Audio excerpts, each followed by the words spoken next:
बोराटे वस्तीपासून इंद्रायणी नदीपर्यंत फिरले तर घर तिथं ब्लॉक नाहीतर कॉन्क्रीट रस्ते असं काम या भागात मी खरं तर त्या काळात केल्यामुळं एकही घर सोडलं नव्हतं. ज्यावेळेस 2017 ते 22 नगरसेवक होतो, प्रशासन काळात जी जी कामं सांगितली ती प्रामाणिकपणे आपण केली. लोकांचा अतिशय चांगला प्रतिसाद मला भेटतोय. एक एनर्जी माझ्यात तयार होती आणि त्या माध्यमातून आम्ही प्रचार करतोय. आमचं सावतामाळी मंदिर ते विसो हॉटेल रोड आहे ना, 9.5 कोटी रुपयाचं टेंडर होतं. फुटपाथ नाही, मधले डिवायडर नाही, त्याचं ना वृक्षारोपण नाही. पैसे गेले कुठं? पाण्याच्या टाक्यांचं पण अर्धवट काम, त्याला आहे ना कंपाऊंड नाही, जाळ्या नाही. जास्तीत जास्त मतदान डायव्हर्शन करायचा जो विरोधकांचा प्रयत्न आहे तो आम्ही होऊन देणार नाही. सर्वांचा विचार एक आहे की आपल्याला या भागामध्ये राष्ट्रवादी काँग्रेसची सत्ता शहरावरती आणायची. खरं तर अजितदादांची आपल्या शहरासाठी गरज आहे अशी सगळ्यांची कळकळीची इच्छा. आज वसंत शेठच्या भागामध्ये त्यांनी कामं करून घेतली, त्यांना कामं करण्यानंतर अडथळा म्हणून सोडलं. आणि जे लोक सत्तेत होती कामं नाही झाली हे लोकांना दिसतंय.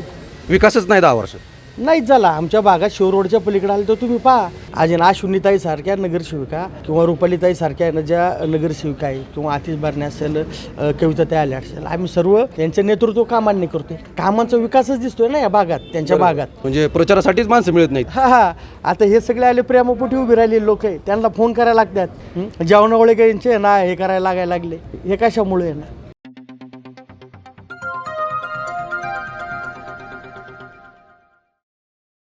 नमस्कार, नव महाराष्ट्र नेटवर्कमध्ये आपलं सर्वांचं पुन्हा एकदा स्वागत आहे. आज आपण पाहतोय स्वराज्य संस्थेच्या निवडणुकीचं बिगल वाजलंय. त्याच माध्यमातून तसं पाहायला गेलं तर आम्ही भोसरी विधानसभेतील मोशी प्रभागातील प्रभाग क्रमांक 2मध्ये उभा आहे. प्रभाग क्रमांक 2मध्ये तसं पाहायला गेलं तर राष्ट्रवादीचे उमेदवार सध्या प्रभागातून वसंत शेठ बोराटे असतील, विशाल भाऊ असतील, सध्या आता प्रभाग क्रमांक 2मध्ये सध्या नागरिकांच्या गाठीभेटी घेत आहेत. खरं तर गेल्या 2017 ज्या काही निवडणुका झाल्या त्या निवडणुकीमध्ये वसंत शेठ बोराटे यांनी देखील या प्रभागातून भरघोस असं मतदान घेऊन विजयी झाले होते. खरं तर जेव्हा विजयी झाले त्याच प्रभागामध्ये अनेक अशी जी काही कामकाजं केली तेच मुद्दे घेऊन सध्या आता नागरिकांच्या गाठीभेटी घेत आहेत.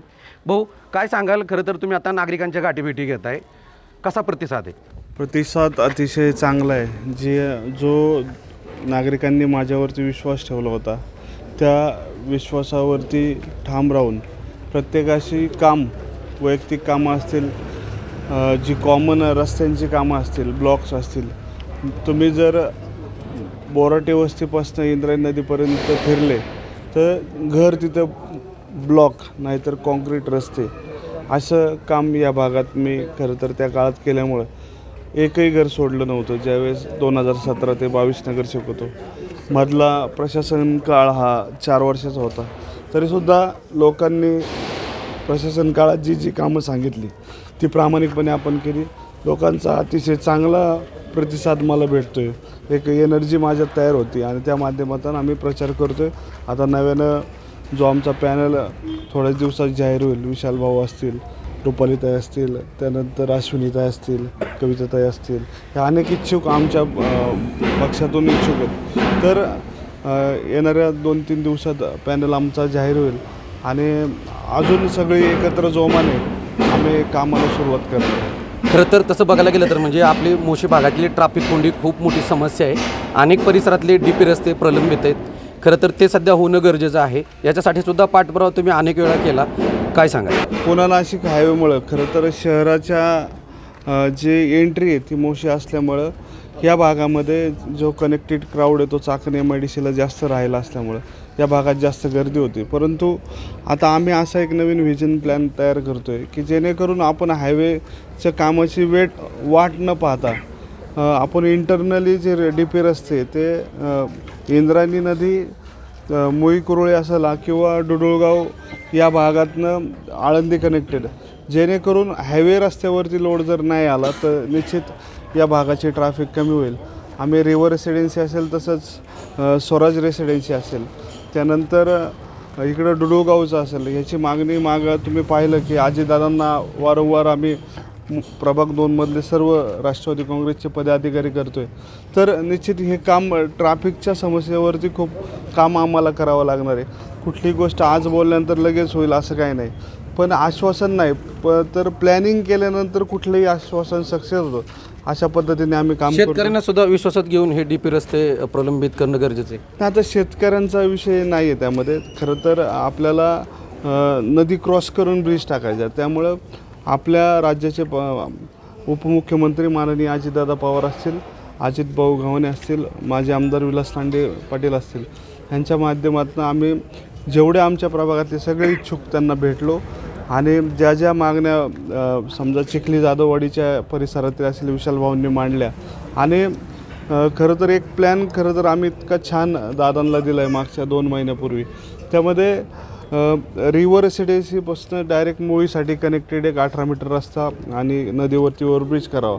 त्यानंतर लक्ष्मी चौकामधनं तुम्हाला नदी क्रॉस करून मोई किंवा कुरुळी हद्द लागेल तिथपर्यंत तो रस्ता न्यावा, जेणेकरून ही ट्रॅफिक व्यवस्थितरित्या जो दिवाळी दिवस रस्त्याचा लोड आहे तो डायव्हर्ट होईल, जेणेकरून हायवेवरती लोड येणार नाही.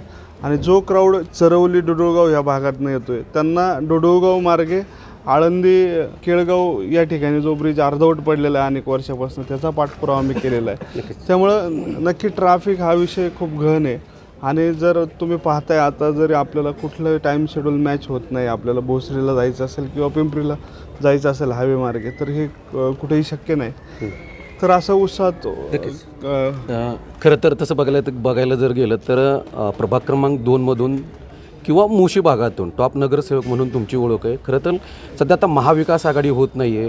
महाविकास आघाडीमध्ये देखील अनेक राष्ट्रवादीचे जे इच्छुक आहेत ते देखील या प्रभागातून त्यांचं नेतृत्व करण्याची त्यांची इच्छा होती, परंतु सगळ्यांचं लक्ष आहे ते तुमच्यावरती, कारण पॅनल प्रमुख म्हणून तुमच्याकडंच बघितलं जातं आहे. अशा पद्धतीनं पण ह्या सगळ्यांची मनधरणी करण्यात तुम्हाला यश येईल किंवा हे सगळे अपक्ष उमेदवार जे होते ते तुम्हाला पाठिंबा देतील अशा पद्धतीनं तुम्ही त्यांची मनधरणी करणार का? आता तुम्ही पाहिलं प्रभाग 2ची परिस्थिती अतिशय वेगळी आहे. इथली जी 4 वर्षात जी कामं झाली नाही त्यामुळे भरपूर ठिकाणचे नागरिकही त्रस्त आहे आणि जी लोक इच्छुक आहेत त्यांनी निश्चित प्रत्येकाच्या लोकशाहीप्रमाणे प्रत्येकाचा हक्क आहे की त्यांनी उभं राहणे. तर आम्ही सर्वजण मित्रपरिवारच आहे, आमचं एक कुटुंब आहे, त्याच्यामुळं निश्चित आम्ही एकत्र येऊनच पुढं जाणार आहे. असं कुठलंही म्हणजे अपक्ष जरी एखादा इच्छुक असला तरी तो आमच्या जवळच आहे. जास्तीत जास्त मतदान डायव्हर्शन करायचा जो विरोधकांचा प्रयत्न आहे तो आम्ही होऊन देणार नाही. सर्वांचा विचार एक आहे की आपल्याला या भागामध्ये राष्ट्रवादी काँग्रेसची सत्ता शहरावरती आणायची. खरं तर अजितदादांची आपल्या शहरासाठी गरज आहे अशी सगळ्यांची कळकळीने इच्छा आहे. त्यामुळे निश्चित एकजुटीने आमचे होईल. विरोधकांना असं काही फायदा होईल असं काही इथले प्रभागातला असे जे काही हालचाली त्या असं कुठल्याही काही पद्धतीने होणार नाही? काय हालचाल आहे तुम्ही पाहताय की काय हालचाल नाही त्यांची, असं काय नाही. जे अपक्ष उमेदवार आहेत त्या अपक्ष उमेदवारसुद्धा तुम्ही त्यांची मनधरणी करणार आहात? अपक्ष उमेदवार अपक्ष कोण आहे मला सांगा. सध्या आता प्रभागात जे इच्छुक जे उमेदवार होते त्यांनी देखील आता म्हणजे अपक्ष म्हणून किंवा त्यांच्या घड्याळाच्या चिन्हावरती असे जे काही उमेदवार आहेत त्यांनी देखील आता दावेदारी ठोकण्याचा प्रयत्न करत आहेत, म्हणून त्यांची तुम्ही मनधरणी करणार का? मग आमच्याकडं राष्ट्रवादी काँग्रेस पार्टीकडं कुठलाही बंडखोर नाही आहे. सगळे एक विचाराने सर्वांचा सर्व प्रचार करत आहे. आमचा जो पॅनल होईल तो एकही विचारानंच होणार. नक्कीच. भाऊ, खरं तर तसं बघायला गेलं तर तुमच्या भागामध्ये देखील स्थानिक नेतृत्व म्हणून ज्या व्यक्तीकडे बघितलं जातं त्या व्यक्तींच्या माध्यमातून देखील अनेक अशी जी काही कामकाजं होती ती रखडली जात होती. कुठेतरी कामामध्ये अडथळे आणायचे, आपलं श्रेयवाद तिथं घ्यायचा, अशा पद्धतीची तिथं देखील कामकाजं होत होती. काय सांगाल तुम्ही? आता सध्या राष्ट्रवादी काँग्रेस पार्टीकडून सध्या आता तुमची उमेदवारी निश्चित होती, काय सांगाल? आता आपण पाहत आहे जे वसंत शेठ ज्या म्हणजे बागाचे नेतृत्व करत होते तो बाग जर पाहिला तर वाखाणण्याजोगा बाग आहे. तुम्ही जर बघितलं तर प्राधिकरणाच्या लेवलचे रस्ते या ठिकाणी या भागात झालेले आणि हाच भाग तुम्ही जर शिव रोडच्या पलीकडे गेलं तर तुम्ही माणसांना ग्रामपंचायतीमध्ये राहताय का? त्याच्यामुळं 100% म्हणजे या ठिकाणी त्यांनी काम कुठल्याही प्रकारचं केलं नाही. हेवे दावेमध्येच त्यांचं म्हणजे 5 वर्ष आणि त्याच्यानंतर 4 वर्ष घालवलेली आहेत त्यांनी. म्हणजे स्वतःला कुठंतरी म्हणजे वर्चस्व गाजवायचं, नागरिकांची कामं आम्ही करतोय असं फक्त भासवायचं आणि कामकाज कुठंतरी थांबवायची आणि ते आपण मार्गी लावतोय असं दाखवायचं. परंतु सध्या मध्यंतरी जे काही प्रशासकाचा जो काही कालावधी होता त्याच्यामध्ये सुद्धा अनेक कामकाजं अशी झालीत तिथं अडथळे घातलेत. हां, तसं झालेलं आहे ना, कारण की या ठिकाणी अश्विनीताई जाधव त्याला त्रासालाच कंटाळून तर राष्ट्रवादीमध्ये प्रवेश केला आहे ना त्यांनी. बरोबर. आणि तुम्ही पाहिलं मागच्या काळामध्ये भाजपची सत्ता असताना केंद्र आणि म्हणजे सगळीकडं वसंत शेठनी पण या ठिकाणी तो निर्णय घेतला, कारण की त्यांना जे सर्वसामान्यांची जी जनसामान्यांची कामं करायची करून नाही दिली. तर याचाच फटका त्यांना बसू शकतो. होणार ना. जर कामच करून नाही दिली, आज जर प्रत्येक ना सुजाण नागरिक आहे, आज वसंत शेठच्या भागामध्ये त्यांनी कामं करून घेतली, त्यांना कामं करण्यानंतर अडथळा म्हणून सोडलं. आणि जे लोक सत्तेत होती कामं नाही झाली हे लोकांना दिसतंय. आज यांना चिखली मुशी भागात प्रत्येक माणूस यांना प्रत्येकाचे कोणाचे पाहुणे रिलेटिव्ह आहे कामानिमित्त फिरतो. आणि ह्या भागात आल्यानंतरचा विकास बघितल्यानंतर लोक म्हणजे यांना या ठिकाणी राष्ट्रवादीला प्राधान्य देणार. नक्कीच, म्हणजे त्यांना फटका बसणार येथून, कारण वेळोवेळी तसं जर बघायचं गेलं तर म्हणजे ड्रेनेज असेल काय असतील अनेक असे जे प्रश्न आहेत, पण तिथं जाऊन असे काही दिखाव्यासाठी असेही फोटो काढले जातात. हा तुम्ही बघितलेलंच आहे ना की आता आमच्या भागात ड्रेनेजची तर खूप वाईट परिस्थिती आहे. सोसायटीमधून छोट्या ना घरांपासून जो नाला गेलेला आहे, DP रोड ओपन नाही आमच्या भागात, लाईटची समस्या आहे. ड्रेनेज तर पाहिलं तर दररोज कुठल्या नाही कुठल्या कॉलनीमध्ये ड्रेनेजमधून पाणी बाहेर येते. एवढी खराब परिस्थिती असल्यावरती कोण म्हणजे नागरिक आहे ना मतदान करणारे. नक्कीच, जे कॅन्डिडेटला त्यांनी ना 10 वर्ष दिले, त्या 10 वर्षात जर तुम्ही विकास करू शकले नाही तर यावेळेस बदल होणार विकासच नाही 10 वर्ष. नाहीच झाला. आमच्या भागात शिवरोडच्या पलीकडे आले तर तुम्ही पहा कुठला DP रोड ओपन नाही आहे. जो पहिला रोड आहे सौतामाळी मंदिर ते विसो हॉटेल, तो मंगलताई कदम असताना साधनाताई जाधव नगरसेवक असताना त्या काळात झालेला आहे. नागरिक उत्तर देतील याचं मतदान स्वरूपी. होणारच ना, का नाही होणार. कामच झाली नाही. तुम्हाला फक्त आल्यानंतर आश्वासनं दिली गेलेली, हा तुमचं काम होणार आहे, करतो, बघू, करू.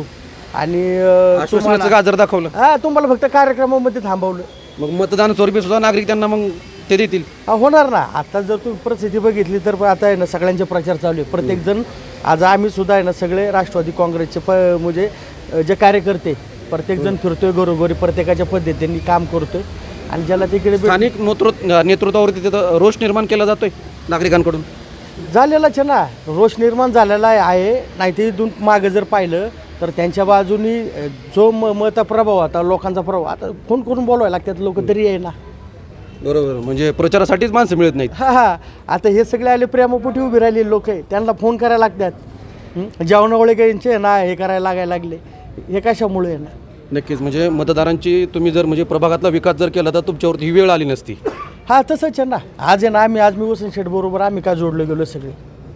आज आहे ना अश्विनीताई सारख्या नगरसेविका किंवा रुपालीताई सारख्या आहे ना ज्या नगरसेविका आहे, किंवा आतिश बारणे असेल, कविताताई आल्या असेल, आम्ही सर्व त्यांचं नेतृत्व कामांनी करतोय. कामांचा विकासच दिसतोय ना या भागात, त्यांच्या भागात. आम्ही नाही तर ते तुम्ही एक विचार करा, मग आम्हाला दुसरं नेतृत्व होतंच की आम्हाला काय ते नाही म्हटले असते का.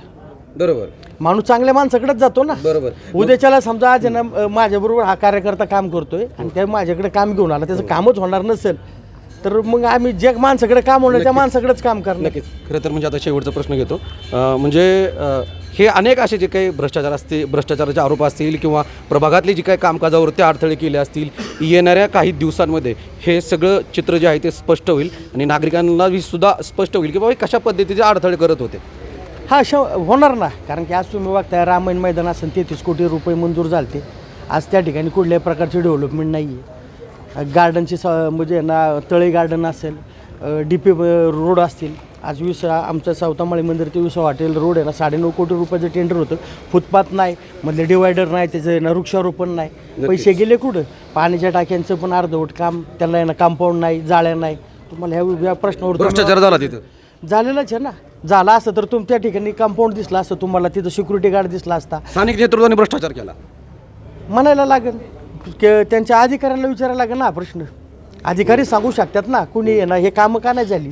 जर तुम्हाला एवढा निधी मिळतोय, अधिकाऱ्यांनी तो निधीसाठी मंजूर केली, ठेकेदार. तुमच्या प्रभागातले अनेक असे DP रस्ते आहेत, त्याचा देखील निधी येऊन पडला आहे, परंतु रस्ते प्रलंबित आहेत. याला जबाबदार कोणी मग? स्थानिक लोकप्रतिनिधी. कारण की आज मला काय म्हणायचं, काही देवस्थानाच्या जागा आहे, काही स्थानिक लोकांच्या जागा आहे, त्यांना तुम्हाला मोबदला मिळून देणं, त्यांचा TDR अपेक्षा मिळून देणं, हे तुम्हाला तुमचं काम आहे. त्यांना आहे ना विश्वासात घेणं. तुम्ही त्याच्यात पात्रच नाहीये, मग तुमचा विश्वास नाही. तुम्ही काय करताय, बिल्डर जोपर्यंत जिथपर्यंत बिल्डर आहे तेवढाच रोड करायचा, मग तेवढं जेवढी माल मिळेल तेवढंच काम करायचं. मग नागरिकांची कामच करायला नाही करायची. मग काय गरज आहे ना. नागरिकांनी निवडून यायला कशाला द्यायचे. नागरिकांना आता एवढं देतील ना उत्तर. नागरिक उत्तर देतील. हा आता आज तुम्ही पाहिलं तर आहे ना सगळे आहे ना राष्ट्रवादी वातावरण झाले 2 नंबर प्रभागात. नक्कीच. हा खरं तर पाहिलं गेलं तर सध्या आता म्हणजे महापालिकेच्या निवडणूक आहे, खरं तर जे काही इथं स्थानिक नेतृत्व करत होते त्यांनी देखील या प्रभागाचा विकास केला आहे का आणि कशा पद्धतीने केला हे येणाऱ्या काळामध्ये आपल्याला चित्र स्पष्ट होईल. अशाच नवीन अपडेट जाणून घेण्यासाठी नव महाराष्ट्र नेटवर्कला अपडेट. नव महाराष्ट्र नेटवर्कसाठी विकास चौधरी, पिंपरी चिंचवड, मोशी.